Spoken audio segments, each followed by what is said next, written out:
আসসালামু আলাইকুম। আমার প্রিয় ভাই বন্ধুগণ, আলহামদুলিল্লাহ, এটা গত বছরের জান্নাতুল বাকিতে নামাজ পড়ছিলাম। সবার দোয়া, আল্লাহর রহমতে আলহামদুলিল্লাহ। দোয়া করবেন আরও যেন এইভাবে জান্নাতুল বাকিতে নামাজ পড়তে পারি। আল্লাহ সুবহানাহু ওয়া তাআলা তৌফিক দান করেন। আর আপনারা সবাই কেমন আছেন? দোয়া করি সবাই ভালো থাকেন ইনশাল্লাহ। আপনারা দোয়া করবেন আমার জন্য।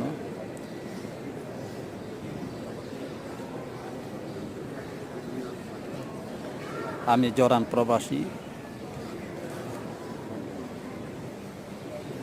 সকল প্রবাসী বাংলাদেশি সকল ভাই ও বোনদের শুভেচ্ছা রইল, দোয়া রইল। আশা করি আপনারা সবাই আমার জন্য দোয়া করবেন ইনশাল্লাহ। ভালো থাকবেন, দোয়া করবেন।